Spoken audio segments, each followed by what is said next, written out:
Amin. Baik, sebentar lagi kita akan mendengarkan firman Tuhan. Mari kita bersama-sama menaikkan pujian Be Still My Soul. Kita akan menyanyikan kembali 2 baitnya.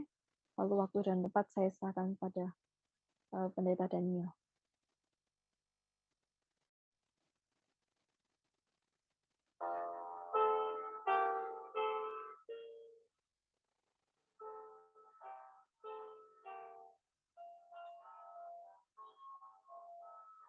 Be still my soul, the Lord is on thy side. Bear patiently the cross of grief or pain. Live to thy God to order and provide. In every change, He faithful will remain. Be still, my soul, my best, thy heavenly friend.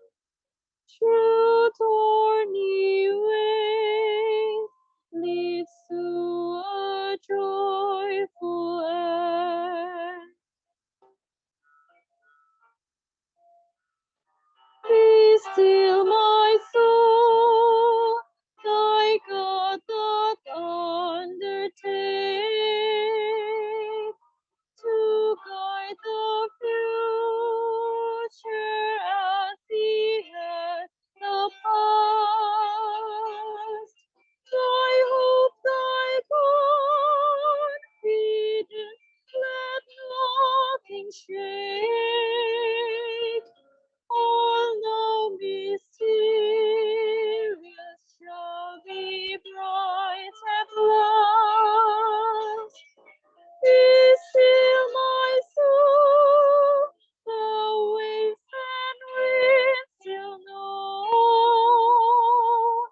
His voice who ruled them while He dwelt below.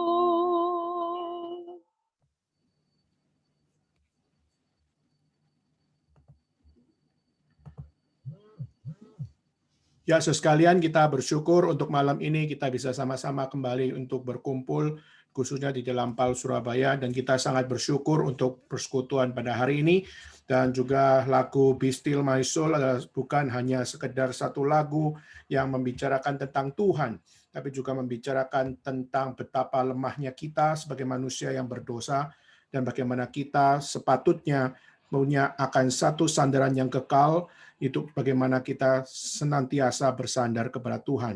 Maka biarlah melalui lagu Be Still My Soul membuat kita untuk menyadari bahwa jiwa kita jika tidak terpaut kepada Tuhan, maka jiwa kita akan selalu berada di dalam kekosongan. Maka itulah kenapa Be Still My Soul menjadi salah satu lagu yang sangat indah untuk mengingatkan kita untuk bagaimana kita punya akan satu keterpautan jiwa kepada Tuhan. Dan ini biarlah menjadi satu pembelajaran bagi kita untuk kita melihat bahwa hidup kita jika tanpa Tuhan, maka hidup kita hanyalah satu hidup yang penuh dengan kesia-siaan.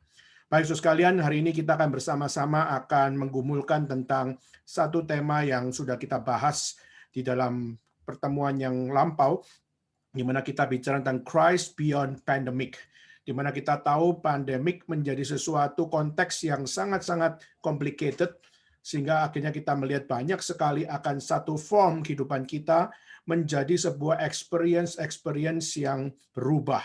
Dan akhirnya kita melihat banyak sekali yang menjadi satu tantangan-tantangan yang kita hadapi, sehingga akhirnya kita berada di dalam satu hal di dalam kehidupan kita. Akhirnya kita harus merubah akan gaya hidup, merubah cara pandang, dan merubah untuk bagaimana kita menjalankan setiap kehidupan kita. Tapi pertanyaannya adalah, apakah berarti semua harus dirubah sehingga akhirnya kita kehilangan standar? Apakah semua harus dirubah sehingga akhirnya kita tidak punya lagi akan fondasi yang sama seperti yang kita bangun di masa lampau. Dan bagaimana kita mempertanggungjawabkan kehidupan kita di hadapan Tuhan kalau di dalam experience hidup kita di dalam era pandemik ini mengajak kita untuk berubah, bahkan berubah secara total. Nah, bagaimana kita sepatutnya membaca di dalam setiap konteks kehidupan kita dengan sungguh-sungguh berpusat pada Kristus. Nah, hari ini kita akan bicara tentang satu tema yang sebenarnya kalau kita nggak bisa selesaikan dalam satu kali pertemuan, tapi paling tidak kita akan melihat pergumulan ini menjadi salah satu pergumulan yang perlu ada di dalam kita untuk kita di-remind untuk bagaimana kita mengingatnya, yaitu kita bicara tentang hospitality. Saudara, istilah hospitality adalah satu istilah yang sebenarnya merupakan jantung dari iman kekristenan. Tapi kita melihat kata hospitality sudah menjadi sekuler luar biasa, sehingga akhirnya di dalam sekularitas dari kata hospitality akhirnya menjadi sesuatu yang bersifat humanis dan sesuatu yang bersifat bagaimana membangun sebuah bisnis maupun juga membangun sebuah perlakuan manusia dengan manusia, dan tentu saja di balik semuanya itu bukan dengan pure, tetapi dengan adanya timbal balik, yaitu engkau membayar saya, maka saya akan memperlakukan Anda dengan baik. Maka saudara, ini sesuatu yang kita melihat konsep hospitalitas yang berkembang di dalam dunia sekuler ini. Nah, pertanyaannya adalah bagaimana kita sebagai orang Kristen, apalagi kita melihat pandemik seperti ini. Di era pandemik banyak orang yang mengalami COVID, lalu mereka juga harus dibawa dalam rumah sakit, dan di dalam rumah sakit mereka juga harus berhadapan dengan satu hal, yaitu mereka bertemu dengan hospitality, mereka bertemu dengan sikap-sikap hospitalitas dari orang-orang di sekeliling mereka.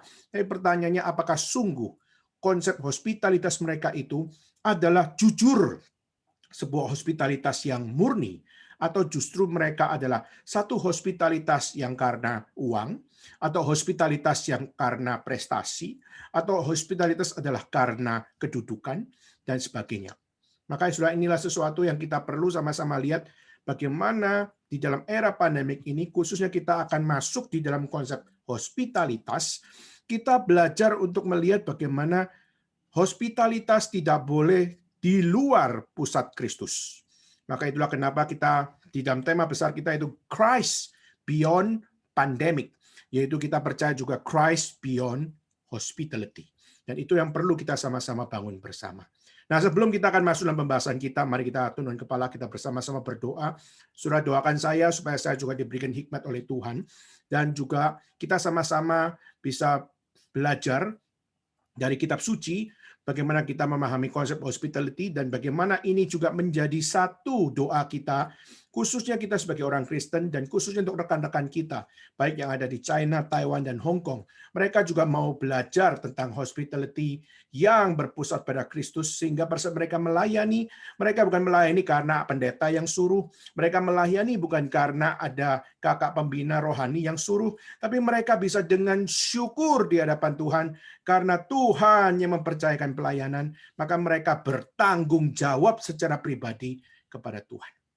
Kiranya Tuhan yang berbelas kasihan memimpin kita, sehingga setiap kita bisa dengan bijaksana, kita bisa menjadi orang-orang yang membawa hospitalitas yang sejati di dalam Kristus.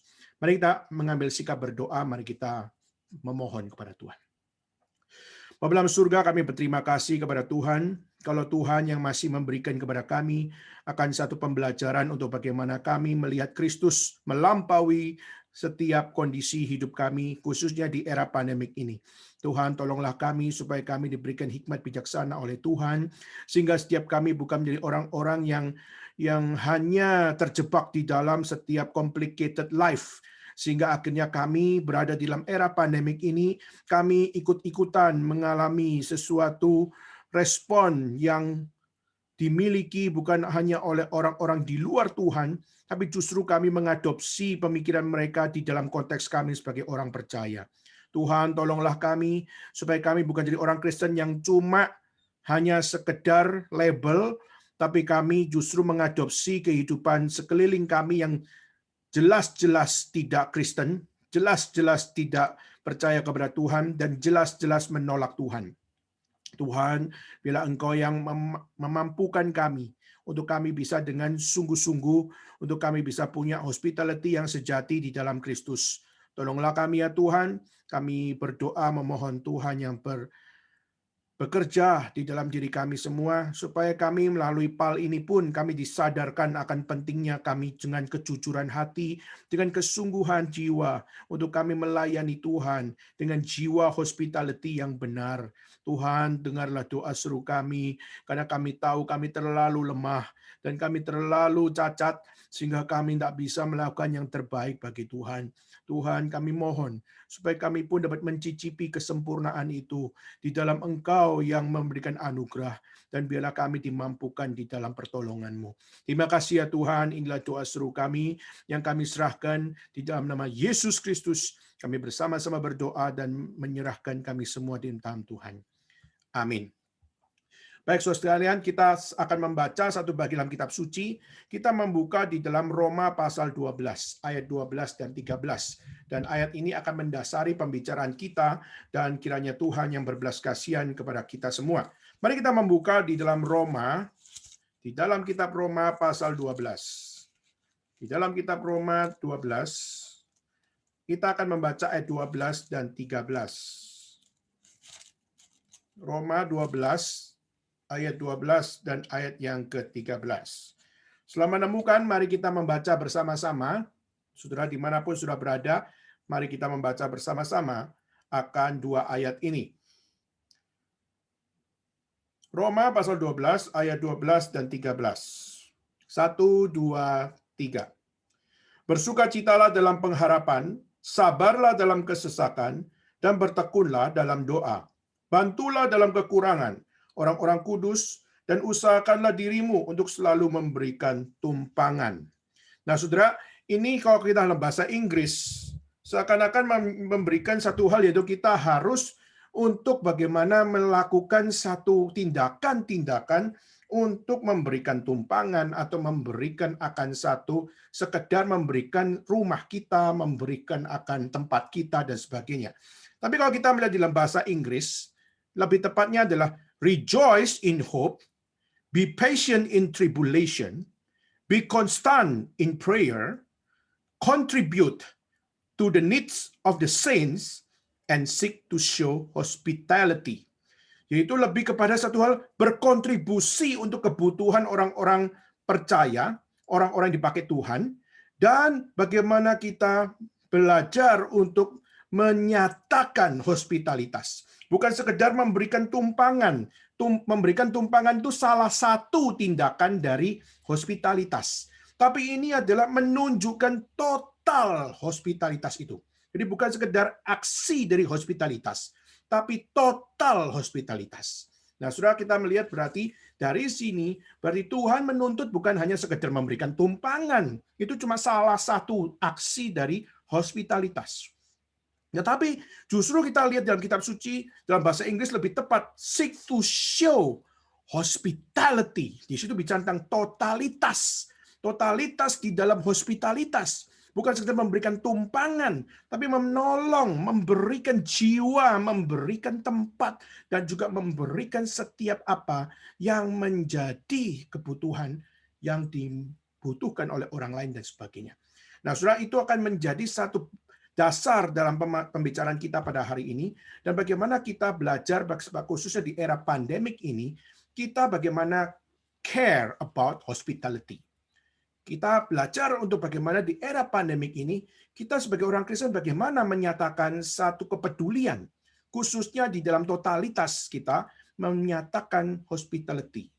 Saudara, kalau kita melihat hari ini di era pandemik, kita melihat bagaimana everything goes to online. Segala sesuatu itu menuju kepada satu new experience atau new normal experience, yaitu everything menjadi online.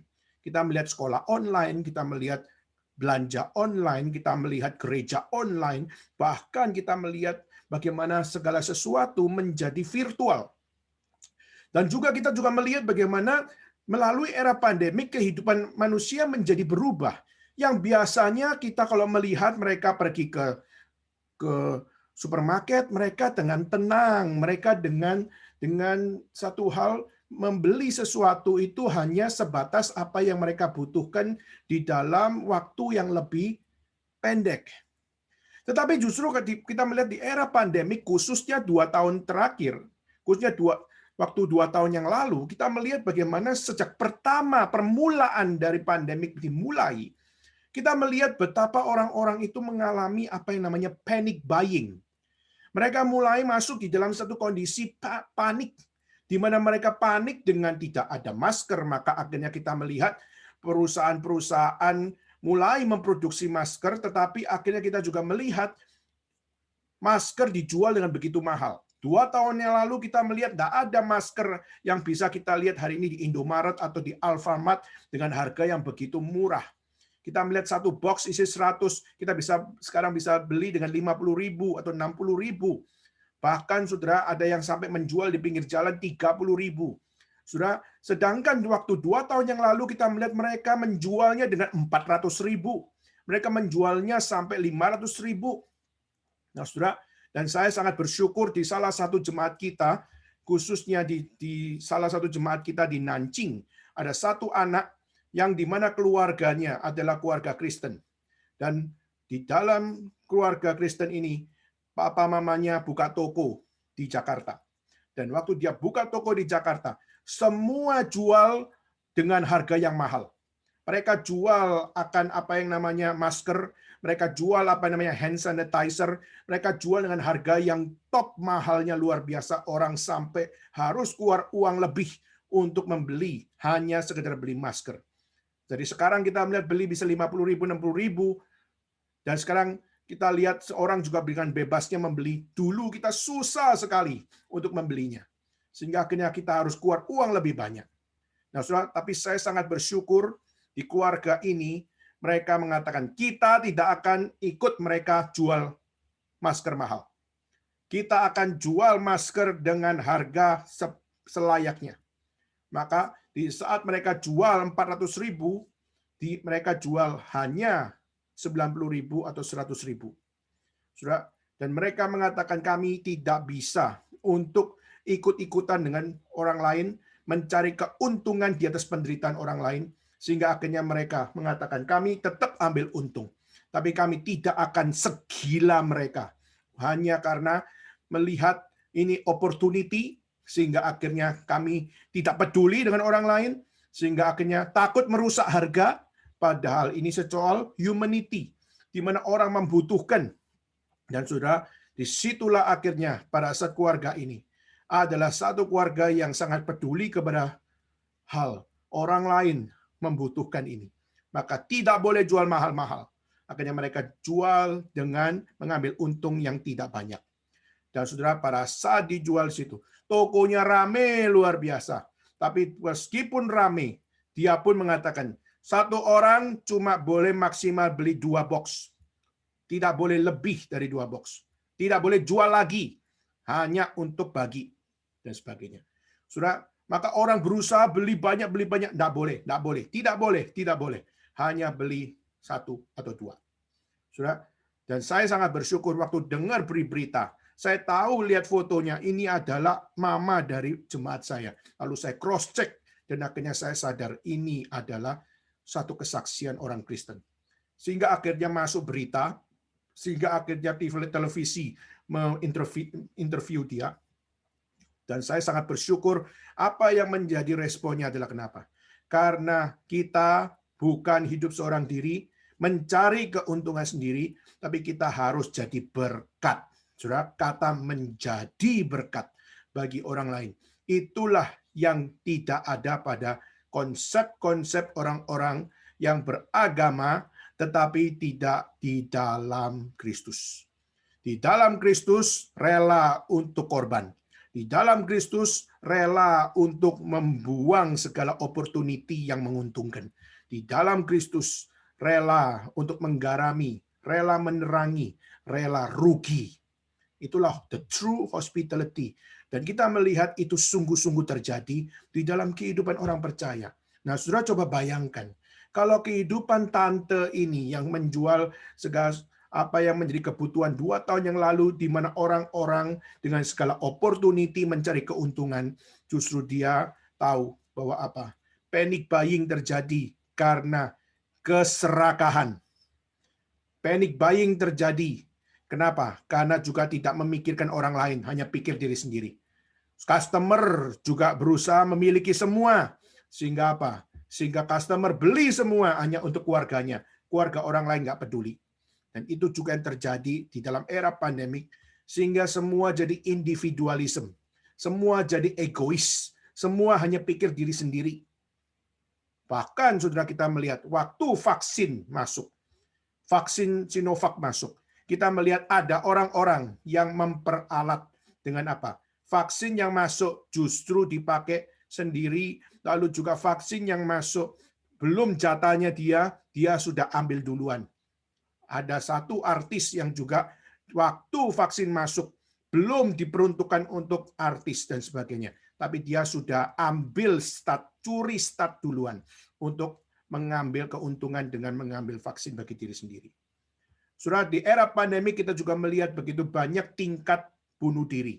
Kita melihat tingkat suicide, dan kita juga melihat tingkat stres, depression, dan kita melihat segala sesuatu ini menjadi realita di dalam era pandemi. Saudara, maka kita melihat era pandemi khususnya COVID-19 ini justru seakan-akan menjadi sesuatu yang menjadi kondisi yang begitu membludak di bumi ini. Tapi pertanyaannya, betul nggak sih bahwa COVID-19, pandemik ini adalah satu gebrakan bagi manusia untuk melihat bahwa apa? Bahwa hidup adalah untuk berpusat pada diri. Saudara, justru kalau kita mau kembali kepada kitab suci, justru COVID is not going to overcome the world. Tapi justru kita melihat di dalam kitab suci, Kristuslah yang akan melampaui setiap apa yang ada dalam dunia ini, termasuk adalah COVID-19. Maka saudara, saya mengajak saudara tadi membaca dalam Roma pasal 12. Dalam Roma pasal 12 dikatakan rejoice in hope. Saudara, rejoice in hope maksudnya apa, saudara? Di era pandemik bagaimana mungkin bisa rejoice? Di era pandemik bagaimana mungkin kita bisa bersuka cita? Di era pandemik bagaimana mungkin kita bisa memiliki satu kegembiraan atau kita memiliki satu hal ketenangan jiwa di dalam pengharapan, saudara? Saudara, waktu kita melihat ini seakan-akan satu kalimat yang sangat-sangat tidak mengerti konteks. Pandemik itu mengerikan. Pandemik itu sesuatu yang mengkhawatirkan. Bagaimana mungkin Paulus dalam Roma pasal 12 mengatakan rejoice in hope, saudara. Saudara, tentu saja kita harus melihat juga bahwa Paulus bukan sekedar ngomong. Karena rejoice in hope, khususnya dalam mulut Paulus, Paulus pun mengalami apa yang namanya satu penderitaan. Paulus pun menerima apa yang namanya penolakan. Bahkan kita melihat Paulus pun juga mengalami akan penjara. Kita melihat Paulus pun mengalami akan satu hal penolakan dan bahkan dirajam batu dan sebagainya. Jadi kalau kita melihat sebenarnya Paulus waktu dia mengatakan rejoice in hope di situ, dia bukan sekedar mengatakan sebuah statement kosong. Tapi kita melihat di balik kesaksian hidupnya, kita melihat penderitaan, kita melihat apa yang namanya kekhawatiran, kita melihat apa yang namanya satu kehidupan yang penuh dengan kejahatan. Tetapi saudara, justru waktu dia mengatakan rejoice in hope, justru mengajarkan kepada kita untuk apa? Mengajarkan kepada kita untuk tidak panik, saudara. Jadi sebenarnya waktu pandemik mengalami panic buying, sebenarnya waktu panic buying terjadi, orang Kristen bagaimana seharusnya meresponi? Apakah orang Kristen akan ikut-ikutan panic buying? Apakah orang Kristen akan ikut-ikutan, krisis masker, maka kita pun memborong masker untuk keluarga kita sendiri, kita memborong masker adalah untuk diri kita sendiri, dan sebagainya, dan kita tidak peduli dengan orang lain. Saudara, kita percaya pandemik ini adalah salah satu penguji bagaimana kita punya hospitality selama ini. Hospitality itu apa? bagaimana kita membangun hospitality, bagaimana kita mengerti tentang hospitality, dan bagaimana kita melakukan hospitality. Saudara, istilah hospitality, kalau kita melihat itu maknanya diterjemahkan di dalam sebuah acceptance, yaitu kita menerima. Kita menerima orang yang susah, menerima orang yang mengalami permasalahan. Kita menerima dengan ramah. Kita menerima dengan murah hati. Khususnya kepada siapa? Kepada tamu, kepada pengunjung, bahkan kepada alien resident atau kepada apa yang namanya orang-orang asing. Jadi kalau dalam daily word, ya, dalam kata-kata sehari-hari, kita melihat hospitality biasanya diterjemahkan sebagai sebuah keramah tamahan.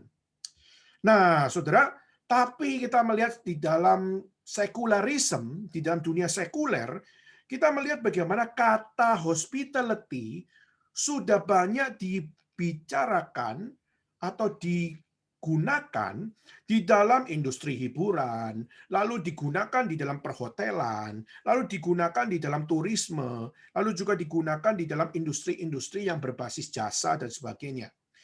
Misalnya, bagaimana menyambut pelanggan, lalu bagaimana dengan ramah membuat orang itu bisa betah dengan kita, puas dengan apa yang kita tawarkan, sehingga pelanggan itu akhirnya tetap dengan kita, tetap untuk merasa untung, dan juga akhirnya kita pun juga menjadi nyaman. Karena apa? Karena kita bisa maintain akan setiap relasi, komunikasi, dan sebagainya. Nah, saudara, maka kata hospitality seringkali sudah dipahami di dalam konteks seperti itu. Nah, padahal kalau kita melihat kata hospitality, kalau kita melihat di dalam bahasa aslinya, itu dari akar kata yang namanya hospes. Nah, kata hospes itu sebenarnya ngomong tentang apa? Ngomong tentang tuan rumah bagaimana memperlakukan orang asing. Atau kita melihat bentuk lainnya dari hospes adalah hostis, yaitu musuh. Bagaimana kita sebagai tuan rumah memperlakukan musuh. Nah, saudara, kalau kita melihat, makanya kalau bahasa Inggris itu permusuhan itu memakai bahasa Inggris namanya hostility, yaitu permusuhan. Jadi kata hospes itu lebih bermakna untuk bagaimana seorang tuan rumah bagaimana menerima seorang alien resident atau menerima musuh di situ. Jadi keramah tamahan, satu sambutan hangat, bagaimana kita memberikan satu kenyamanan bagi orang yang berbeda dengan kita, memberikan kenyamanan bahkan kepada musuh. Nah, saudara, kalau kita lihat tapi dalam kehidupan kita melihat kata hospitality sudah rusak, saudara. Dunia sekuler sudah menggunakannya di bidang-bidang yang menawarkan jasa. Ya. Lalu kita melihat kata hospital juga dari itu juga sudah di dalam konteks Indonesia sudah rumah sakit, ya. Namanya rumah sakit, dan rumah sakit di situ ada rumah sakit yang minta uang. Kamu mau ditangani, kamu mau berobat, maka kamu harus bayar uang.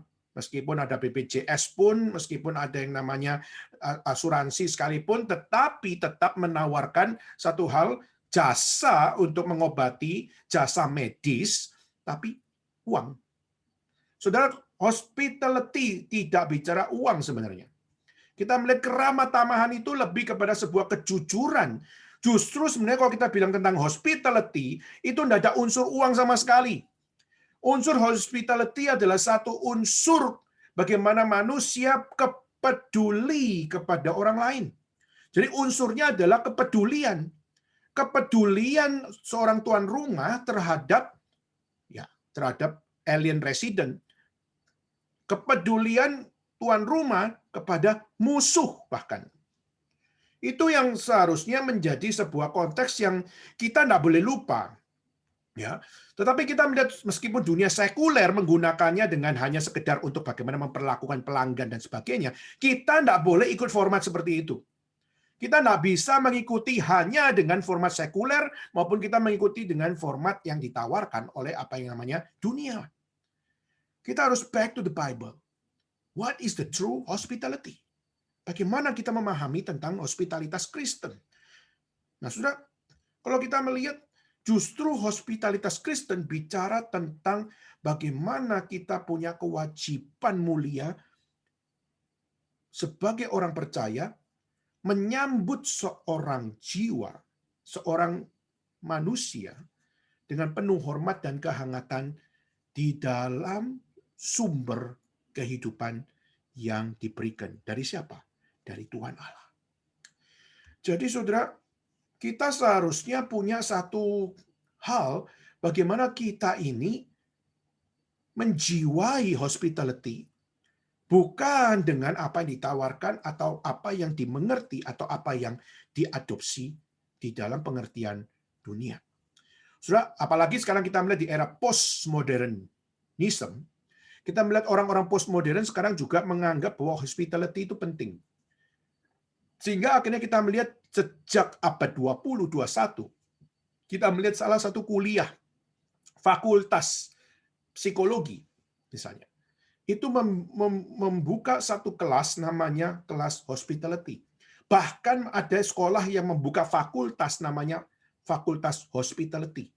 Dan hospitality bukan cuma dibicarakan di psikologi saja, tapi kita melihat hospitality juga dibicarakan di dalam bisnis, hospitality juga dibicarakan di dalam misalnya sport, hospitality juga dibicarakan juga di dalam hukum, yaitu tentang bagaimana tentang beretika dan sebagainya, dan sebagainya. Nah, saudara, kenapa kita hari ini membicarakan tentang hospitality? Saudara, kita harus tahu bahwa kita sebagai orang Kristen, di era pandemik, kita mau jadi garam dan terang dunia. Pertanyaannya, kalau konsep hospitality kita sebagai orang Kristen sama seperti orang sekuler, maka saudara bagaimana mungkin saudara bisa menjadi garam dan terang dunia? Kalau hospitality kita adalah hanya seperti treat our customer, ya. Jadi waktu kita melayani Tuhan, kita menganggap bahwa apa? Kita menganggap bahwa sesama pelayan Tuhan, sesama jemaat kita ini adalah customer. Maka saudara-saudara sudah salah memperlakukan. Kenapa? Karena kita ini adalah hamba. Bahkan Alkitab mencatatnya kita itu doulos. Doulos bukan hamba saja. Kita itu budak. Kita adalah budak. Maka waktu kita adalah budak Kristus, maka bagaimana kita sebagai budak Kristus, kita punya konsep hospitality kepada orang lain sebagai pengertian adalah sesama budak. Dan bagaimana kita justru sesama budak, kita harus care. Kita seringkali punya kesamaan, kita bisa cocok. Misalnya, kalau misalnya, contoh misalnya ya, kalau sama-sama orang Surabaya, nah, kalau sama-sama orang Surabaya, meskipun kita bisa punya teman orang di luar Surabaya, ada orang Jakarta, ada orang Bogor, ada orang Bangka, lalu ada orang Papua, dan sebagainya, kita bisa melihat begitu banyak orang, tapi seringkali kesamaan menjadi satu konteks yang bisa membuat kita merasa kita satu. Nah, saudara, waktu kita melihat hal seperti ini, berarti kita tahu bahwa apa? Meskipun kita punya perbedaan-perbedaan, tapi kita nggak bisa memungkiri persatuan itu bisa muncul dari kesamaan. Nah, di dalam Kristus kita justru disatukan di dalam Dia, dan di dalam Kristus kita sama-sama dibawa di dalam satu pengertian. We are in the same page. Kita ini ada di dalam lembaran yang sama, yaitu apa? Kita membutuhkan true hospitality. Nah, tentu saja true hospitality justru adalah sesuatu yang harus kita pahami sebagai bukan sekedar sebuah konsekuensi kalau saya jadi orang Kristen maka saya harus melakukan hospitality. Bukan, saudara. Bukan sekedar konsekuensi. Tetapi Tuhan sendiri adalah the true hospitality. Maka karena Tuhan sendiri adalah the true hospitality, bukan konsekuensi lagi. Itu adalah identitas kita. Dan identitas kita sebagai orang yang berpusat pada Kristus, maka kita punya identitas sebagai orang yang seharusnya menghidupi true hospitality dan menjalani kehidupan hospitality dan memperjuangkan hospitality yang benar. Jadi saudara, kalau kita bicara tentang hospitality di dalam konsep orang percaya, berarti kita ini harus menyatakan hospitality Tuhan. Jadi kalau dunia bicara tentang hospitality hanya treating customer, kita bukan membawa hospitality just for customers. Tapi bagaimana kita membawa true hospitality untuk menjadi satu hal kita treating others to believe in Christ, to believe Jesus, to believe God. Dan saudara, itu perlu yang menjadi satu gambaran. Jadi hospitality itu bukan program lagi, bukan sesuatu cuma perlakuan saja, tapi itu adalah jati diri. Itu adalah identity. Dan itu adalah satu dedikasi yang perlu ada. Jadi kalau kita memahami ini, maka di gereja perlu ramah tamah nggak? Kenapa perlu ada usher? Karena perlu ada yang ramah tamah kan, ada yang menyambut, ada yang mengatakan selamat hari Minggu, lalu juga ada yang mengatakan mau silakan duduk di kursi ini, kursi itu. Kita melihat ada usher namanya. Nah, usher mereka kenapa perlu ada? Karena dia harus belajar bagaimana menyatakan keramah tamahan di dalam rumah Tuhan. Tapi pertanyaannya, how to treat congregation? Bagaimana mereka memperlakukan akan setiap jemaat yang masuk? Mereka memperlakukan karena we are Christian, we are the same page, atau engkau sadar bahwa kita sama-sama budak dan kita tahu kita harus belajar bagaimana treating others like God treat us. Dan bagaimana kita belajar seperti Kristus. Dan bagaimana kita menjalani ini dan menjalani itu. Jadi waktu kita beramah tamah di dalam gereja Tuhan pun, kita belajar bagaimana bukan memperlakukan seperti industri jasa, tapi bagaimana kita melakukannya dengan satu hal yang Tuhan katakan, yaitu rejoice in hope. Yaitu apa? Yaitu ada yang namanya pengharapan. Karena kita sudah di dalam Kristus, kita sudah di dalam pengharapan Tuhan, maka kita rejoice in Him. Dan karena kita rejoice, maka kita percaya waktu kita treating others, waktu kita memperlakukan orang lain, menyatakan keramah tamahan kepada orang lain, saudara, misi saudara bukan cuma sekedar menyamankan mereka.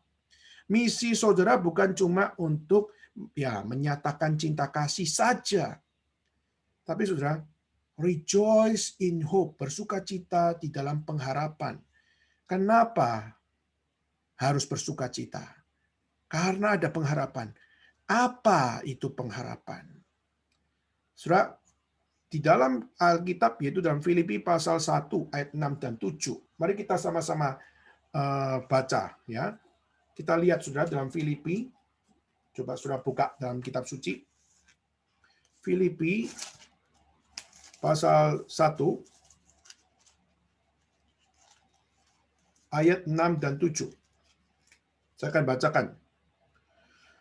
Akan hal ini aku yakin sepenuhnya, yaitu Ia yang, perhatikan saudara, memulai pekerjaan yang baik di antara kamu, akan meneruskannya sampai pada akhir pada hari Kristus Yesus. Memang sudah sepatutnya aku berpikir demikian akan kamu semua, sebab kamu ada di dalam hatiku, oleh karena kamu semua turut mendapat bagian dalam kasih karunia yang diberikan kepadaku, baik pada waktu aku dipenjarakan, maupun pada waktu aku membela dan meneguhkan berita Injil. Nah, poin saya yaitu apa? Poin saya adalah di saat saudara dan saya, kenapa kita treating others? Kenapa kita memperlakukan orang lain beramah tamah? Saudara, hal yang pertama yang harus kita yakin yaitu apa? Tuhan yang memulai pekerjaan yang baik di antara kamu akan meneruskannya sampai akhir hari Kristus Yesus. Jadi bagaimana kita belajar menjalankan keramah tamahan karena Kristus yang menyelamatkan saya adalah Kristus yang tetap bekerja di dalam the work of salvation yang sudah dimulainya dan tetap akan diteruskan. Tetap akan diteruskan sampai pada akhir hari Kristus Yesus. Jadi ini menggambarkan bagaimana the work of salvation itu masih berjalan sampai sekarang. Jadi God will complete the work of salvation. Yang sudah dimulai masih terus. Dan terusnya itu di dalam konteks apa? Di dalam konteks kita. Kenapa? Karena ayat 7. Bahwa sebab kamu ada di dalam hatiku, dan oleh karena kamu semua turut mendapat bagian. Semua mendapat partnya. Bagian dalam kasih karunia. Mendapatkan bagian dalam kasih karunia untuk apa?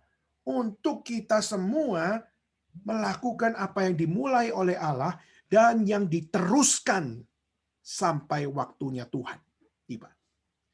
Jadi rejoice in hope mengajarkan kepada kita sebenarnya apa? Berpengharapan, hidup di dalam Kristus, hidup di dalam pengharapan, hidup bukan di dalam ketakutan, hidup bukan di dalam kepanikan. Jadi waktu dunia era pandemik yang terjadi yaitu adalah panic buying, saudara harus sebagai orang Kristen belajar yaitu apa? No room for panic. Justru waktu dunia panic buying, saudara nggak harus untuk ikut-ikutan untuk apa?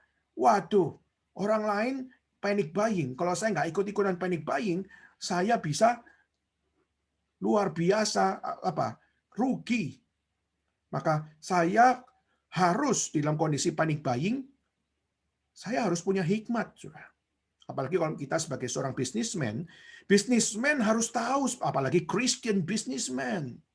Christian businessman harus tahu bagaimana ada waktunya kamu harus menjual, ada waktunya kamu untuk harus menahan. Ada waktunya waktu orang beli, saudara membatasi, nggak boleh beli lebih dari 2 atau 1. Ada waktunya saudara untuk berkata boleh dengan bebas membeli. Saudara, hikmat di situ bukan diatur oleh pemerintah, saudara. Pemerintah bukan Tuhan. Tapi setiap kita punya Tuhan. Dan Tuhan sudah memberikan kepada kita kekekalan di dalam jiwa, yaitu namanya hati nurani.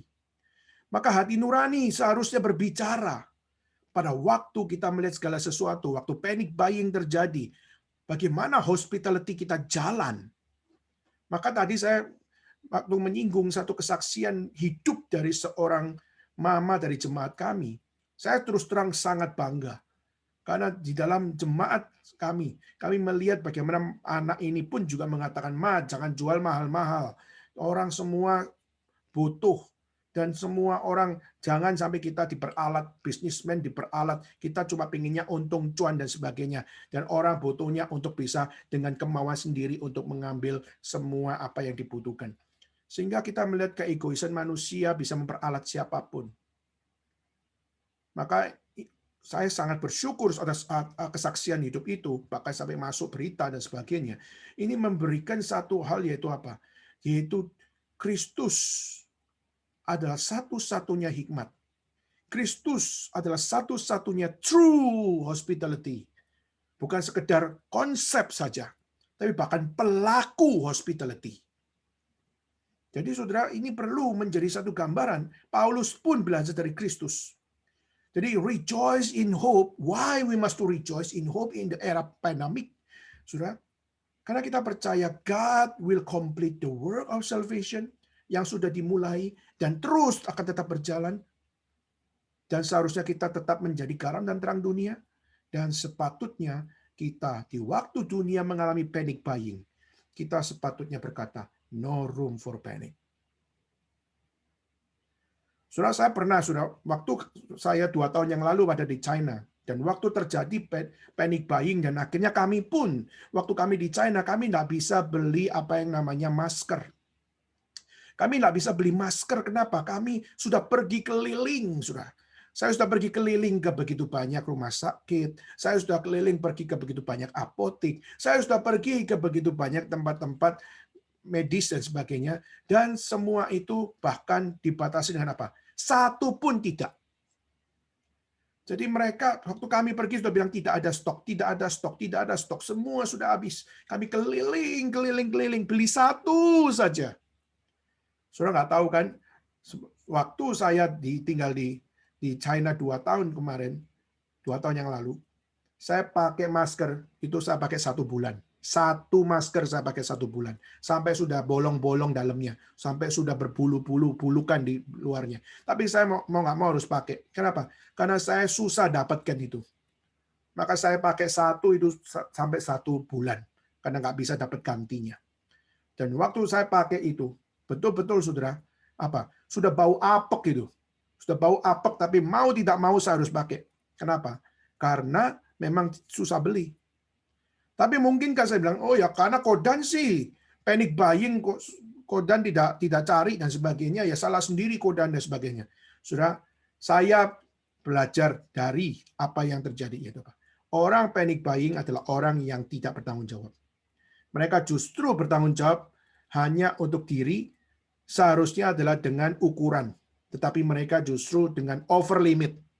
Sehingga mereka dengan over limit, mereka beli dengan apa yang mereka inginkan dan tidak peduli dengan orang lain. Sudah, sampai saya juga tanya kepada saya tinggal di satu tempat penginapan. Sampai saya tanya sama karyawan. Karyawan pun berkata, kalau kami tidak disuplai dari hotel atau dari penginapan kami tidak mungkin bisa beli apa yang namanya masker. Maka kalau saya tanya, kalau gitu siapa yang paling gampang kalau beli masker? Yang paling gampang beli masker itu adalah siapa? Yang paling gampang beli masker adalah pertama pejabat. Pejabat mereka semua dapat suplai. Sehingga pabrik-pabrik mereka bikin akan masker. Mereka suplai semua pejabat dulu. Bukan rakyat dulu. Saudara, inilah kita melihat dunia. Seharusnya kalau kita mau peduli menjadi pejabat rakyat, rakyat harus diutamakan dulu, bukan pejabat dulu.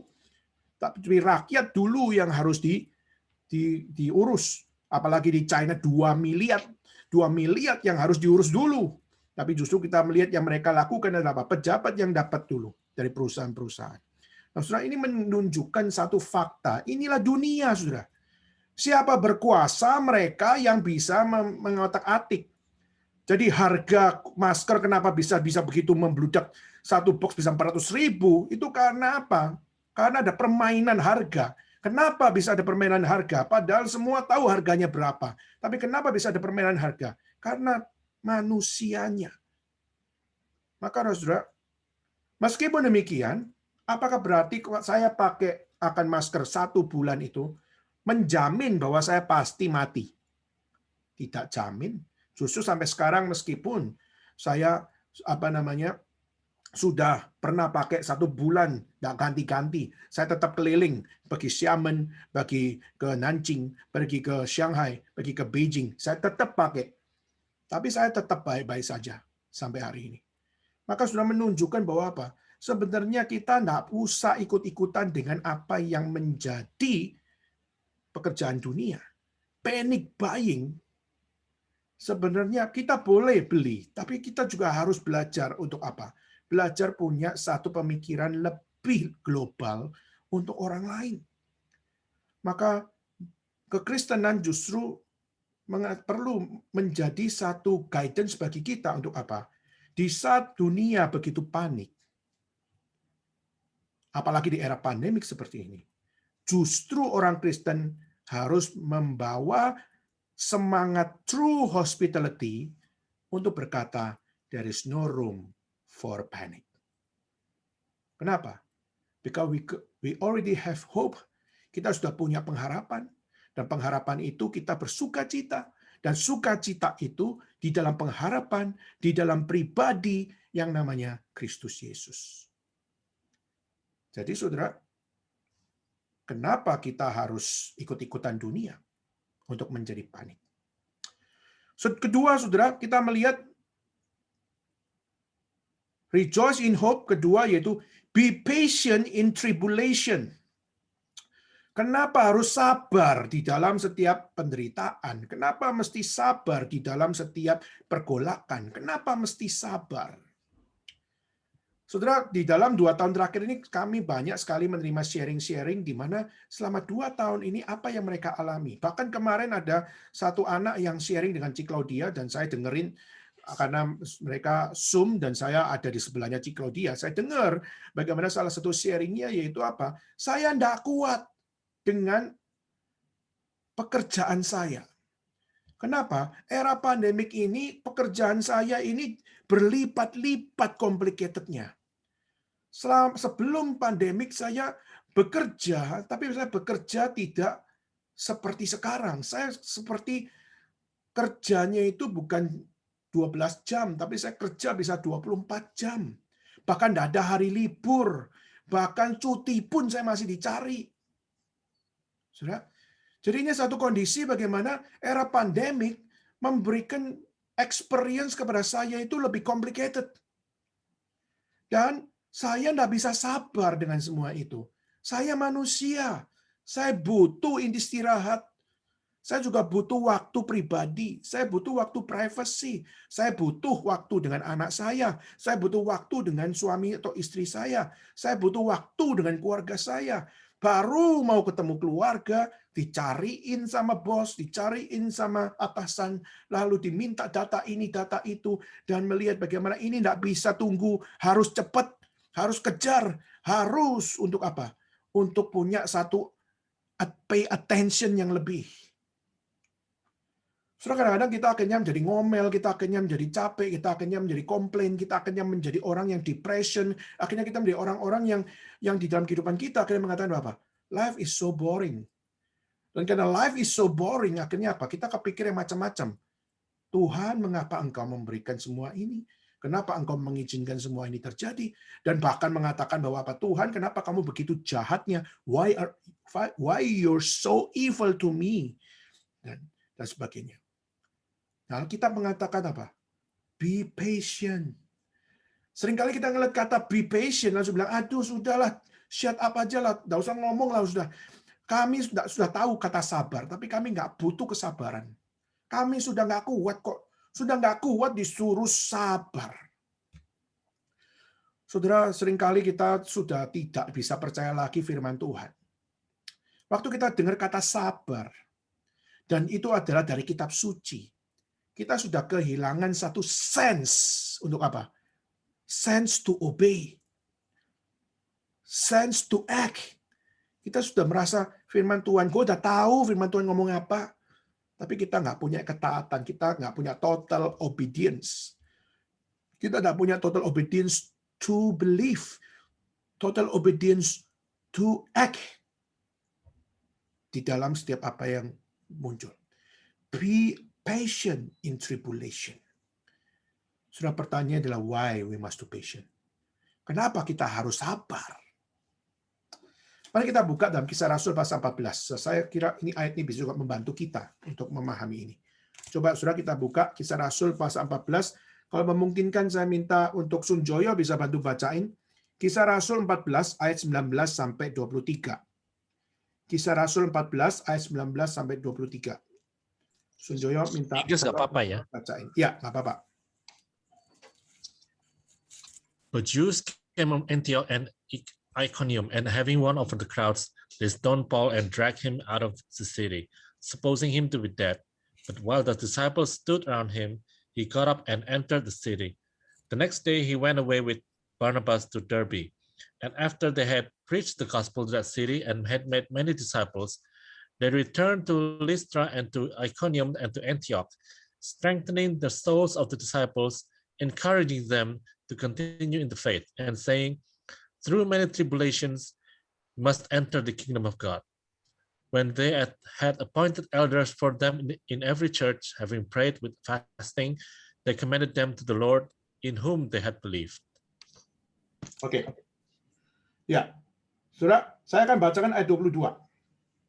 Di tempat itu mereka menguatkan hati murid-murid itu dan menasehati mereka supaya mereka bertekun di dalam iman dan mengatakan bahwa untuk masuk ke dalam kerajaan Allah kita harus mengalami banyak sengsara. Itu menjadi poin saya. Why we must be patient? Kenapa kita harus sabar? Karena kesengsaraan itu adalah konteks orang percaya. Suffering nggak bisa lepas dari kita. Dan dikatakan bahwa apa? Bahwa untuk masuk ke dalam kerajaan Allah, kita harus mengalami banyak sengsara. Banyak sengsara, yaitu adalah suffering. Banyak sengsara, yaitu adalah satu konteks, yaitu apa? Yaitu itulah kehidupan orang-orang percaya. Nah, saudara, ada dua penafsiran dalam ayat ini. Ada yang mengatakan bahwa, loh, itu adalah penafsiran yang harus dibaca hanya untuk konteks mereka. Yaitu apa? Yaitu mereka menderita dan mereka harus menderita, itu mereka yang harus menderita. Nggak harus kita ikut menderita. Orang Kristen nggak harus menderita. Kalau memang mereka menderita, ya sudah, itu urusan mereka. Urusan orang Kristen yang ada di sana. Sedangkan saya orang Kristen, saya nggak harus kok ikut menderita. Kalau saya nggak menderita, lalu saya disuruh jadi orang Kristen, masa saya harus mencari penderitaan? Maka dia mengatakan bahwa orang Kristen nggak harus menderita. Tetapi saudara, kita justru tidak setuju dengan penafsiran itu. Kenapa? Karena kita melihat dari seluruh kehidupan orang percaya, seperti Kristus. Di saat kita dikatakan imitate Christ, di mana kita imitation to Christ, kita mengimitasi Kristus, kita menghidupi Kristus. Saudara, kita nggak usah mencari apa yang namanya suffering. The day of suffering will come to you. Nggak usah saudara menciptakan. Setiap orang percaya pasti mengalami akan the day of suffering. Dan the day of suffering will come to you. Jadi saudara tidak usah untuk mengatakan bahwa apa? Kalau saya hari ini tidak suffer, buat apa saya harus mempercayai bahwa suffering itu adalah konteks orang Kristen? Saudara, maka kehidupan orang Kristen bukan berarti tidak ada suffering. The day of suffering will come. Hari-hari suffering itu akan datang. Dan hari-hari suffering itu akan datang. Dan kita justru di situ harus apa? Belajar untuk apa? Kita belajar untuk bagaimana mengimani Kristus di dalam hari-hari tersebut. Nah, kalau misalnya kita hari ini nggak menderita, gitu ya. Hari ini kita tidak mengalami suffering. True hospitality bukan berarti, oh ya sudah, I'm free from suffering. No. Tapi apa? Kita harus belajar menjadi garam dan terang dunia. Jadi kalau saudara tidak mengalami suffering, waktu orang lain mengalami suffering, saudara harus jadi garam dan dari terang. Berarti apa? Hospitality kita tetap jalan. Meskipun bukan kita yang suffer, tapi waktu orang lain mengalami suffering, true hospitality harusnya mengajarkan kita apa? Mengajarkan kepada kita untuk bagaimana berkorban bagi orang lain. Berkorban bagaimana menolong orang lain. Berkorban bagaimana menaruh belas kasihan kepada orang lain. Jadi kisah dalam kitab suci misalnya yang paling cocok itu adalah Yesus waktu menceritakan tentang orang Samaria yang baik hati. Saya pernah bahas ini di PAL Surabaya. Waktu itu saya ingat sekali saya pergi ke Surabaya dan saya sharingkan tentang orang Samaria yang baik hati. Di mana orang Samaria yang baik hati ini justru dia menolong orang yang dihindari oleh siapa? Orang yang dihindari oleh orang Farisi, orang yang dihindari oleh orang Yahudi. Dihindari oleh orang Yerusalem. Tapi malah orang Samaria yang jelas-jelas doktrinnya tidak benar, yang jelas-jelas mereka punya bait suci yang duplikat, sebenarnya bukan Yerusalem, tapi mereka make it the second Yerusalem. Bahkan mereka tidak punya namanya The Holy Mount, mereka tidak punya Gunung Kudus, Gunung Sinai nggak ada, tapi mereka bikin gunung sendiri yang mereka namakan adalah Gunung Suci. Mereka jelas-jelas duplikat, jelas-jelas semua doktrinnya ngawur, mereka punya wisata rohaninya ngawur, semua konsepnya ngawur. Tetapi kenapa Yesus memakai orang Samaria yang baik hati? Justru menolong seorang yang tidak ditolong oleh orang Yahudi, dia ditolong oleh siapa yang namanya orang Farisi, maka Anda ditolong oleh orang Yerusalem. Tuhan mau mengajarkan apa? Tuhan mau mengajarkan belas kasihan. Belas kasihan, itulah the greater level. Tuhan punya belas kasihan kepada orang berdosa. Maka kita bagaimana belajar punya belas kasihan kepada orang yang mengalami suffering. Jadi waktu kita tidak mengalami suffering, kita justru harus punya belas kasihan kepada orang-orang yang suffers. Dan itu yang perlu menjadi identitas jati diri kita sebagai orang percaya, garam terang dunia. Jadi hospitality kita tidak bisa dengan satu hal, oh saya nggak suffer ya sudah, akhirnya saya tidak melakukan hospitality. No. Kita justru harus menjadi berkat bagi orang lain. Treating others. Dan waktu mengalami suffering pada diri, atau mengalami suffering karena orang lain yang mengalami, kita bagaimana untuk menjadi saksi, bagaimana kita menjadi berkat. Maka kita harus belajar kitab suci. Mengajarkan kepada mereka untuk apa? Be patient in tribulation. Maka kemarin Cik Claudia waktu terima sharing tersebut, Cik Claudia juga mengatakan hal yang sama, yaitu apa? Sabar. Dan terus percaya sama Tuhan. Dan berdoalah. Nah ini poin ketiga. Tadi pertama, rejoice in hope. Kedua adalah be patient in tribulation. Ketiga adalah be constant in prayer. Jadi konstansi. Jadi ada satu hal kita berdoa itu bukan cuma sekali doa, 2 kali doa, 3 kali doa. Tapi kita berdoa secara constantly. Kita berdoa secara tekun. Kita berdoa secara terus-menerus. Kita berdoa secara continuously. Kenapa kita harus berdoa? Kenapa kita harus secara konstan untuk berdoa? Setelah saya ajak kita lihat satu ayat, mungkin saya bisa minta bantuan Alista Batak untuk bacakan Yakobus pasal 1 ayat 2 sampai 4. Coba tolong Yakobus pasal 1 ayat 2, 3 dan 4. Apakah memungkinkan? Ya. Yakobus pasal berapa tadi kok? 1. Yakobus 1 ayat 2 sampai 4 ya kok ya? Ayat 2, 3 dan 4. Oke kok, bentar kok.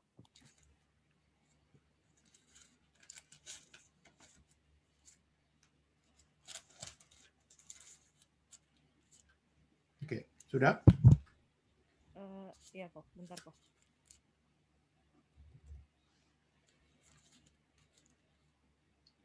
Yakobus 1, 2, 3 dan 4. Yakobus 1 ayat 2 sampai 4. Saudara-saudaraku, anggaplah sebagai suatu kebahagiaan apabila kamu jatuh ke dalam berbagai pencobaan. Sebab kamu tahu bahwa ujian terhadap imanmu itu menghasilkan ketekunan, dan biarkanlah ketekunan itu memperoleh buah yang matang supaya kamu menjadi sempurna dan utuh dan tak kekurangan sesuatu apapun. Oke, saudara-saudaraku, anggaplah sebagai suatu kebahagiaan apabila kamu jatuh ke dalam berbagai-bagai pencobaan. Sebab kamu tahu bahwa ujian terhadap imanmu menghasilkan ketekunan, dan, sudah perhatikan, biarkanlah ketekunan itu memperoleh buah yang matang, supaya kamu menjadi sempurna, menjadi utuh, dan menjadi tidak kekurangan apapun. Jadi saudara, kenapa kita harus secara konstan untuk berdoa? Kenapa perlu ada konstansi untuk berdoa? Karena while we suffer, we are perfect over the course of our life. Kita justru dengan kita terus tekun, kita dimatangkan buahnya. Dan di dalam kematangan buah itu kita menjadi sempurna, kita menjadi utuh, dan kita menjadi tidak kekurangan apapun. Jadi maksudnya apa? Sudah pandemik seringkali membuat kita tidak bisa punya kerohanian yang tambah matang. Kalau saya mau jujur tanya sama saudara sekalian, 2 tahun terakhir ini, how's your spiritual life? Bagaimana saudara punya kerohanian? Apakah menjamin di dalam 2 tahun terakhir ini engkau punya kerohanian lebih maju, kau punya kerohanian lebih matang, kau punya kerohanian lebih tekun, kau punya kerohanian lebih memiliki akan satu dampak yang luar biasa jadi berkat? Atau kau justru dalam 2 tahun terakhir kerohanian kita justru menjadi satu kerohanian yang ya masih hidup sih, tapi sebenarnya sekarat. Masih ada detak jantungnya, tapi sudah lemah luar biasa. Jadi saudara, penderitaan seringkali berusaha untuk menggagalkan ketekunan-ketekunan itu. Saudara, maka ini perlu menjadi satu bagian bagaimana saudara dan saya harus tetap untuk punya satu konstansi di dalam kita menjadi segala sesuatu. Misalnya kita bicara tentang misalnya persekutuan. Kadang kita persekutuan, kenapa ya kita nggak bisa ngumpul banyak orang dan sebagainya. Seringkali itu menjadi satu hal di mana kita sangat merasa bahwa Pak ini penderita ini buat kita ini. Waktu kita melakukan segala sesuatunya, kalau itu tidak direspon sama teman-teman kita merasa waduh ini sesuatu yang menderita nih. Kita tidak enak ini, kita tidak nyaman ini. Justru Alkitab mengatakan konstansi menjadi pelajaran. Ketekunan menjadi pelajaran. Tidak peduli keadaan kayak apa. Di saat Alkitab mengatakan, be constant in prayer. Berarti kita harus tetap keep doing. Kita harus tetap kerjakan. Kita harus tetap lakukan. Nggak peduli orang tidak respect dan sebagainya. Go ahead. While we suffer, we are perfected over the course of our life. Justru ketekunan itu justru mematangkan kita, menambahkan buah, melipat gandakan kita. Kenapa kita harus merasa rugi? Maka saudara, ini menjadi satu hal di masa orang era pandemi, kerohanian makin luntur, kerohanian makin loyo, kerohanian makin kurang memiliki akan satu kehidupan yang berlipat-lipat. Kita enggak usah ikut. Kita harus untuk apa? Semakin berpusat pada Kristus, berpusat kepada Tuhan, berpusat pada firman, dan percayalah, terus berdoa, minta Tuhan kuatkan, minta Tuhan kuatkan, minta Tuhan kuatkan. Dan terus be constant in prayer untuk terus berdoa. Kalau perlu doa yang sama pun kau minta kepada Tuhan. Maka saudara, Tuhan menjanjikan buah yang matang. Tuhan menjanjikan akan satu hal di mana kita tidak kekurangan apapun. Tuhan menjanjikan bagaimana kita memperoleh berkat Tuhan. Jadi, kita nggak rugi apa-apa kok. Justru yang rugi adalah orang-orang yang nggak respect. Yang rugi adalah orang-orang yang tidak menganggap penting. Yang rugi adalah mereka-mereka yang sebenarnya apa? Yang sebenarnya menganggap dirinya baik-baik aja. Justru ini harus menjadi pelajaran. Era pandemik, panggilan kita adalah be constant in prayer. Tunjukkan kepada orang lain dan tunjukkan kepada mereka bahwa ini memang yang harus dilakukan. Be constant. Yang harus kita kerjakan, yang harus kita tunjukkan kepada orang lain. Sehingga orang lihat persekutuan ini penting atau tidak. Orang harus lihat. Dan dengan kita tekun, dengan kita terus kerjakan, kita terus lakukan, meskipun hasilnya mungkin kita merasa bahwa kenapa kok orang masih begini, kenapa orang masih begitu. Go ahead, terus kerjakan. Be constant, terus doakan. Dan saudara, Tuhan menjanjikan buah yang matang. Dan itu firman Tuhan. Dan buah yang matang adalah firman Tuhan. Do you believe that? Kalau saudara percaya, saudara akan tetap terus senantiasa growing. Saudara tidak akan jenuh. You always growing. Dan growing for the glory of God. Of course. Jadi saudara, di era pandemi kita harus jadi contoh. Di era pandemi kita harus jadi showcase. Di era pandemik kita perlu menjadi satu teladan. Di era pandemik kita harus menjadi satu contoh. Bahwa apa? Bahwa di era pandemik yang harus dilakukan adalah be rejoice in hope, be patient in tribulation, be constant in prayer. This is the true hospitality. Let them learn from you. Let them learn from Christian people. Let them learn from Reformed people. Let them learn from the sinners who believe Jesus Christ is the one and only God, the one and only man, and the one and only Savior. Kalau kita bisa menjadi orang yang mewujudkan perjuangan itu, saudara, you will contribute. Nah, ini selanjutnya. Yaitu apa? Pertama, rejoice in hope. Kedua, be patient in tribulation. Ketiga, be constant in prayer. Keempat, be contribute to the needs of the saints and seek to show hospitality. Yaitu kita bisa berkontribusi untuk mendukung kebutuhan orang-orang yang dipakai Tuhan, dan kita mencari dan kita bagaimana belajar untuk menunjukkan atau menggambarkan atau menuangkan atau memberikan diri, lebih tepatnya memberikan diri di dalam hospitality. Maksudnya apa? Contribute to the needs of the saint.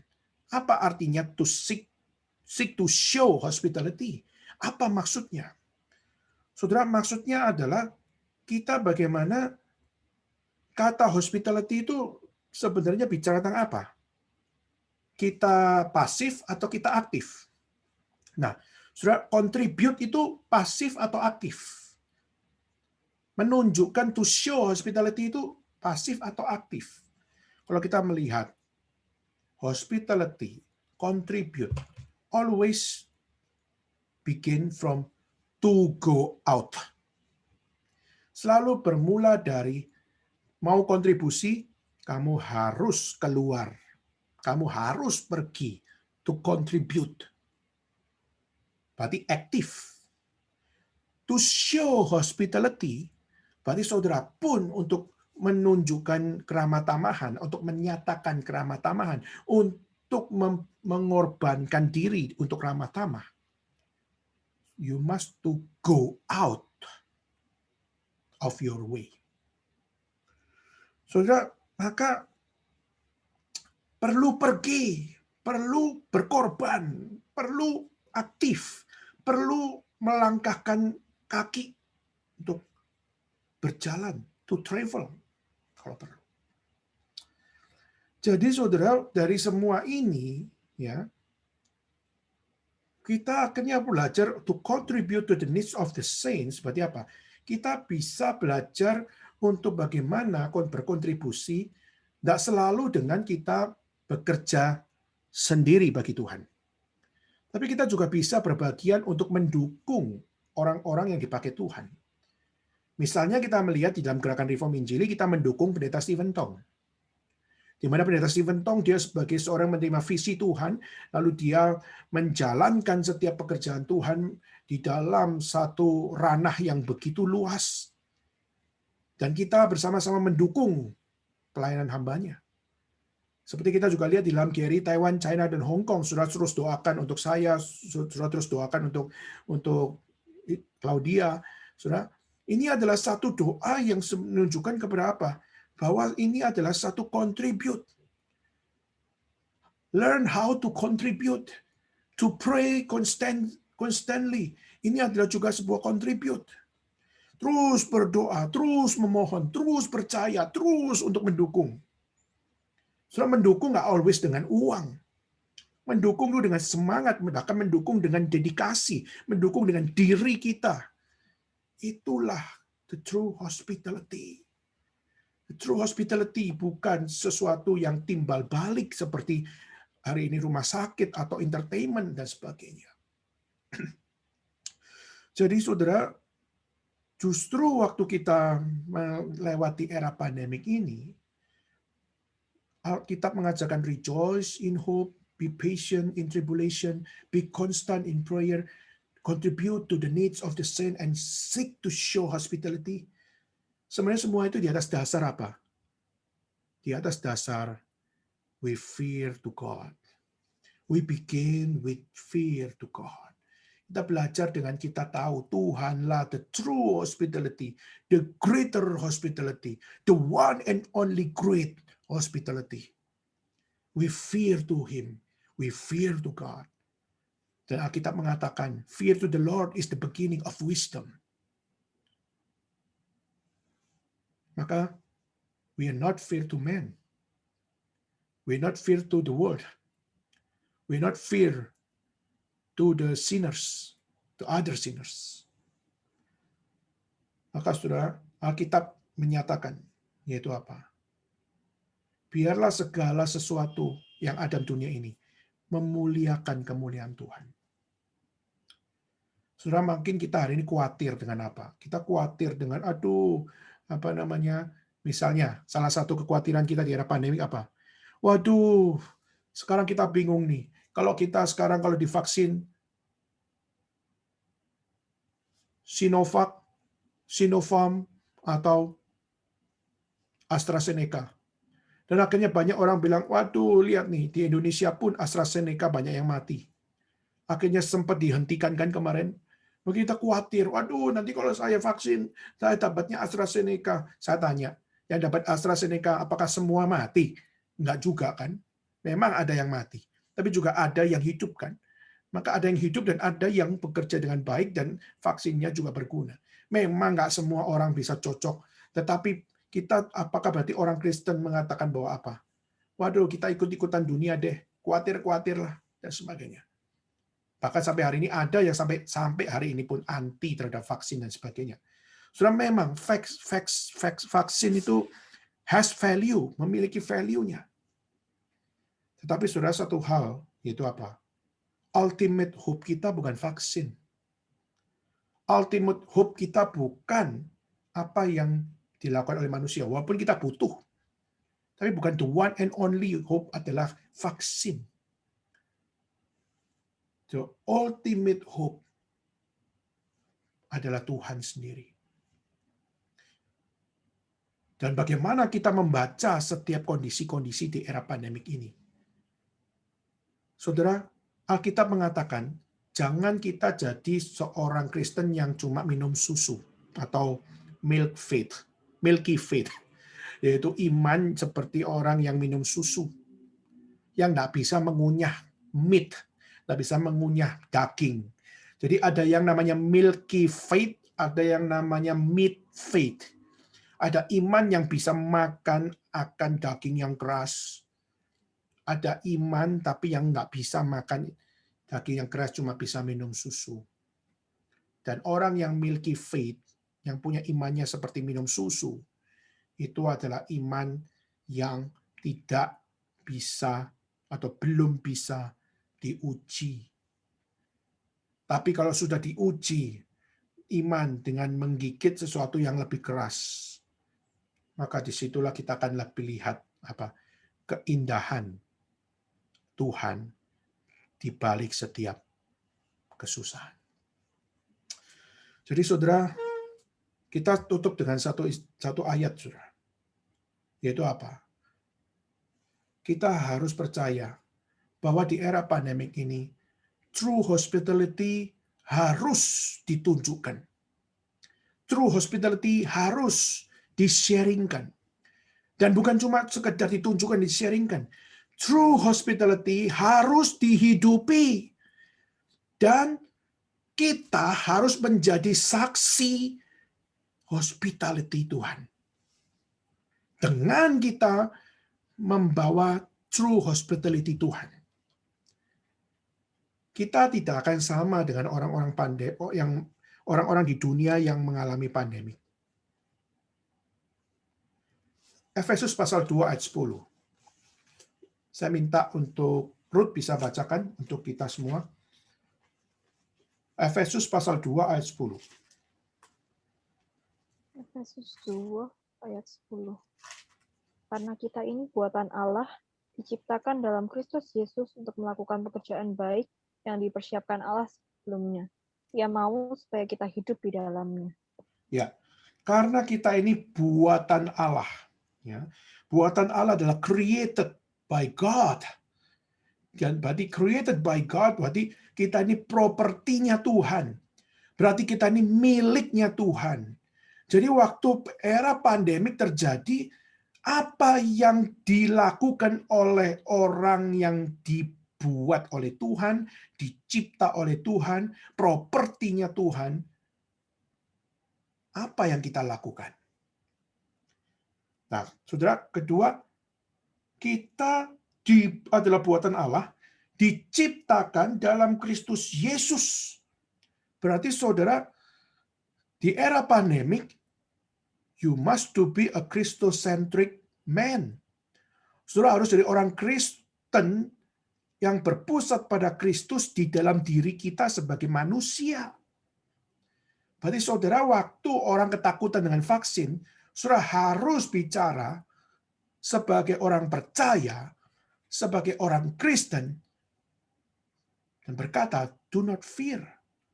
Jangan takut dengan vaksin. Bahkan juga, jangan takut dengan kematian. Kalaupun mati, kau sudah di dalam Kristus. Why we must to fear about that? Dan kita diciptakan dalam Kristus untuk apa? Untuk melakukan perbuatan baik, doing good yang apa? Doing good yang sudah dipersiapkan Tuhan sebelumnya. Sudah di-prepare before God. Sudah disiapkan oleh Tuhan Allah sebelumnya. Dan Tuhan mau kita hidup di dalamnya. Jadi saudara, why we must to share the true hospitality in Christ. Karena dia mau kita melakukan itu. Kristus mau kita melakukan itu. Itulah kenapa kita di PAL ini, ngapain sih? Mungkin sudah pikir, why we must care about hospitality? Sudah, you must care.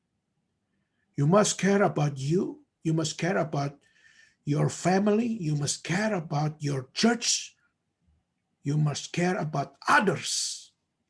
Itulah kenapa waktu kita membicarakan ini di dalam PAL Jakarta, PAL Surabaya, saudara, kita perlu ini supaya apa? Kita perlu ini supaya kita pun juga bisa menjadi berkat sebagai saksi true hospitality yang benar. Dan saudara bisa mensupport orang Kristen, saudara bisa mensupport orang-orang percaya, saudara bisa mensupport pelayanan-pelayanan, saudara bisa mensupport mereka di era pandemik untuk tetap percaya bahwa ini adalah pekerjaan Tuhan yang masih Tuhan tetapkan, yang masih Tuhan jaga, yang masih Tuhan teruskan. Yang the work of salvation bukan cuma terjadi lalu setelah itu Tuhan tidak teruskan. Tidak, sampai hari ini, era pandemik seperti ini, Tuhan meneruskan the work of salvation sampai Tuhan datang kedua kali. Berarti, we must to move on, we must to go on, we must to act, go to act. Be a man of faith. Jadi saudara, hari ini kita akan tutup dengan satu hal, yaitu apa? Kita perlu memiliki belas kasihan Tuhan. Seperti orang Samaria yang baik hati itu. Tuhan mengajarkan untuk punya belas kasihan. Nah, saudara, kemarin saya di dalam PAL Jakarta, saya membahas tentang pembicaraan tentang Luther dengan siapa yang namanya Erasmus. Di mana mereka abad 14-15, dan mereka berdiskusi tentang salvation. Mereka berdiskusi tentang free will. Dan saudara, saya sangat kagum kepada salah satu yang dibicarakan oleh Luther, di mana Luther mengatakan bahwa apa?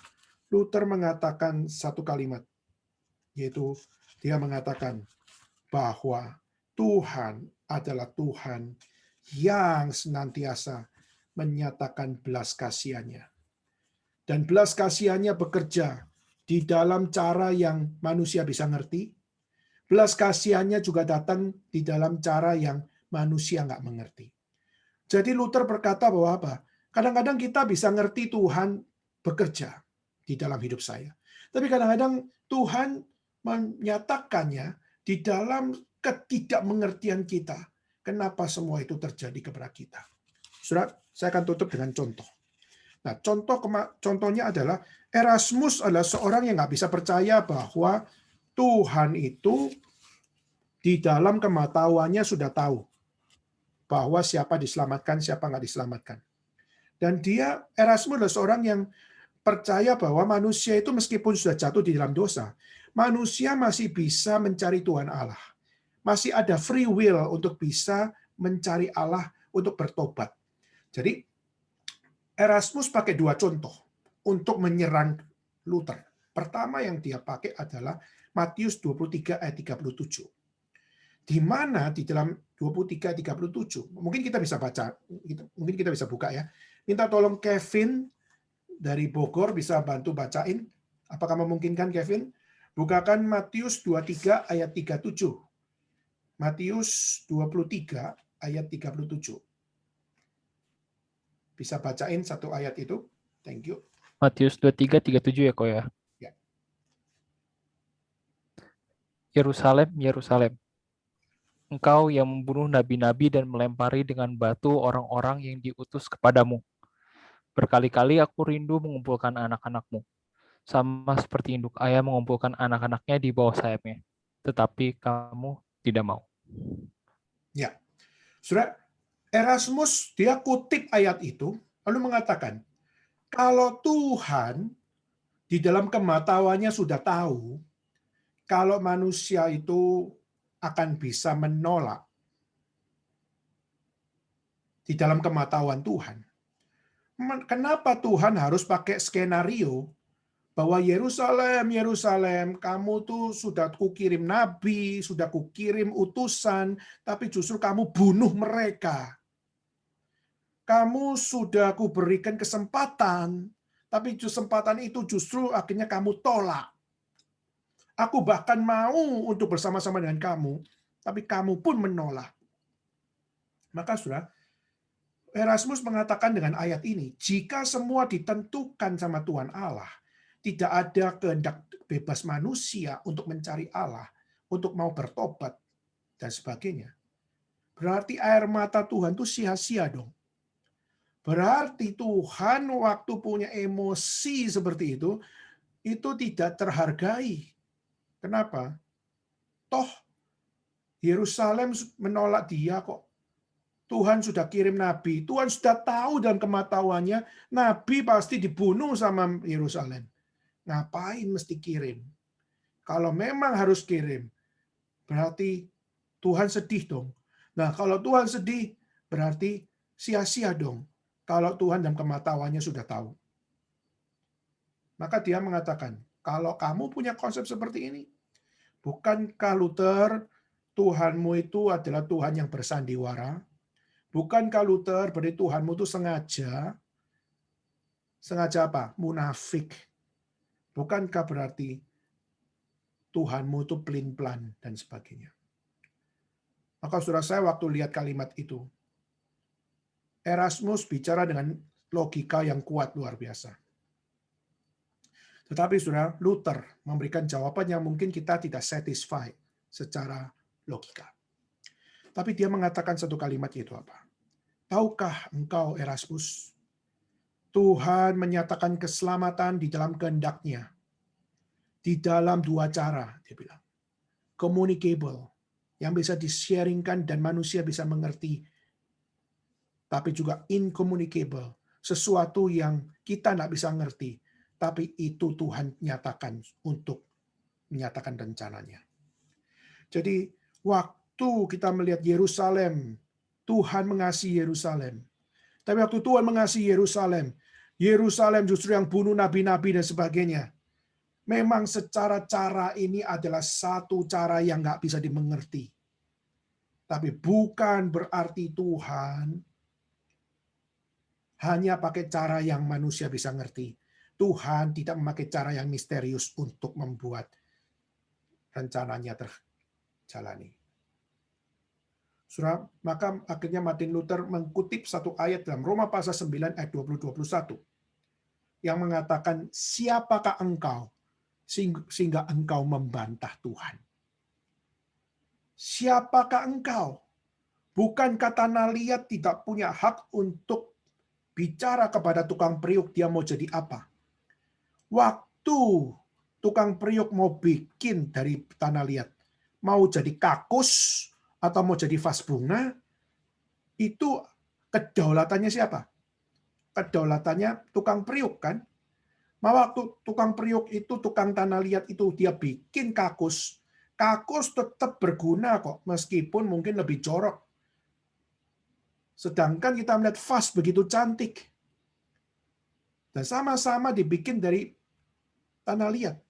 Dan yang satu dipakai untuk kakus, yang satu dipakai untuk vas. Dan waktu dua-duanya dibikin, berguna nggak? Berguna. Kita kalau nggak ada kakus, kita juga susah kan hari ini. Tapi diciptakan untuk jadi kakus. Apakah tanah liat bisa komplain? Nggak bisa komplain. Kedaulatan ada pada tukang periuk.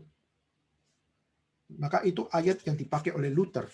Jadi jangan engkau hanya pakai cara yang secara logis kau menyatakan Tuhan. Tuhan bekerja di dalam kemisteriusannya. Tuhan juga bekerja di dalam unlimited work-nya dia. Kita semua sudah limited, kita semua sudah corrupted. Jadi kita untuk menerima unlimited work-nya Tuhan, nggak mampu kita. Itulah kenapa incommunicable. Tidak terkomunikasikan. Karena apa? Karena terlalu misterius. Dan Luther jawab dengan contoh Abraham waktu di Gunung Moria. Allah menyuruh Abraham untuk menyerahkan anaknya. Yang jelas-jelas anaknya itu adalah anak yang sudah ditunggu berpuluh-puluh tahun. Tetapi saat Tuhan mengaruniakan anak buat dia, lalu dia disuruh sama Tuhan pergi naik ke Gunung Moria, suruh sembelih anaknya. Secara caranya paradoks sekali. Tuhan menyuruh dia mempersembahkan anak. Tapi kita melihat di dalam akhir ceritanya, Tuhan pun juga berkata, jangan kau sembelih, karena aku sudah menyediakan korban bagimu. Disediakan domba di situ. Jadi saudara, apa yang saya maksud di sini? Tuhan mau tunjukkan apa? Tuhan mau tunjukkan belas kasihan Tuhan. Tuhan mau tunjukkan the true hospitality begins from apa yang namanya God's mercy. Dan satu ayat terakhir untuk kita tutup sama-sama. Roma pasal 4 ayat 18. Saya minta untuk Oke, saya bacakan saja. Roma pasal 4. Roma pasal 4.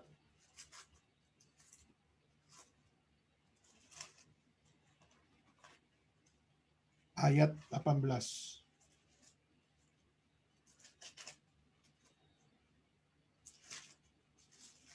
Roma pasal 4 ayat 18. Sebab sekalipun tidak ada dasar untuk berharap, namun Abraham berharap juga dan percaya bahwa ia akan menjadi bapa bangsa menurut yang difirmankan. Demikianlah banyak nanti keturunanmu. Nah, saudara, di sini kita melihat Abraham. Dia percaya bahwa tidak ada dasar untuk berharap. Tetapi satu-satunya adalah berharap kepada Tuhan. Kenapa? Karena Tuhanlah satu-satunya harapan yang setia. Harapan yang setia untuk apa? Untuk menyatakan kehendaknya dan taat terhadap kehendaknya. Itulah yang harus dilakukan untuk kehidupannya. Tapi saudara, ada satu ayat lagi, Roma 9 ayat 18. Saya akan bacakan. Saya baca 17 dan 18. Sebab kitab suci berkata pada Firaun, itulah sebabnya aku membangkitkan engkau, supaya aku memperlihatkan kuasaku di dalam engkau, dan supaya namaku dimasyurkan di seluruh bumi. Jadi, perhatikan saudara. Jadi ia menaruh belas kasihan kepada siapa yang dikehendakinya, dan ia menegarkan hati siapa yang dikehendakinya. Jadi belas kasihan Tuhan, dia punya kedaulatan, dia punya power, dia punya otoritas untuk berbelas kasihan kepada siapa. Maka level tertinggi adalah di saat kita bisa menerima belas kasihan Tuhan. Level tertinggi kita itu adalah di saat Tuhan masih berbelas kasihan. Kalau Tuhan tidak berbelas kasihan kepada kita, saudara mau pakai level apapun, saudara pasti sia-sia. Jadi, saudara, kita belajar bagaimana kita treating others with the spirit of hospitality yang benar. Dan kita belajar dimulai dan belas kasihan Tuhan. Mari kita sama-sama melakukannya. Bagaimana kita waktu ketemu teman yang lagi panic buying. Bagaimana kita waktu teman yang lagi kena COVID. Bagaimana waktu kita ketemu teman yang sedang khawatir dengan vaksin. Bagaimana kita ketemu dengan teman yang di dalam era pandemi kerohaniannya mundur. Bagaimana kita bertemu dengan orang-orang di era pandemik yang mereka khawatirnya luar biasa. Saudara, it's time for you. It's time for us. Untuk apa? Menjadi saksi kebesaran Tuhan. Menjadi saksi the true hospitality. Bagaimana membawa mereka melihat kepada Kristus over pandemic. Christ beyond pandemic. Christ alone. Kiranya Tuhan memberkati kita semua pada malam hari ini. Mari kita tunduk kepala kita bersama-sama berdoa. Minta untuk Sun Joyo memimpin di dalam doa. Mari kita berdoa. Mengucap syukur atas firman yang Kau sampaikan Tuhan pada malam hari ini, karena kami juga belajar untuk tetap setia dan bertekun dalam segala keadaan. Dalam keadaan mungkin susah Tuhan, tapi kami boleh tetap tidak putus harapan, tapi kami boleh tetap percaya bahwa Engkau tetap beserta dengan kami dan Engkau tetap menyertai kami Tuhan. Dan jangan kami juga Tuhan untuk tidak dengan diri kami sendiri Tuhan, dan kami boleh belajar Tuhan meskipun keadaan susah untuk tetap memperhatikan orang lain dan tetap menjadi berkat buat orang yang membutuhkan Tuhan. Terima kasih Tuhan, kami serahkan doa kami jauh dari sempurna ini Tuhan. Dalam nama Yesus kami berdoa dan mengucap syukur. Amin. Amin.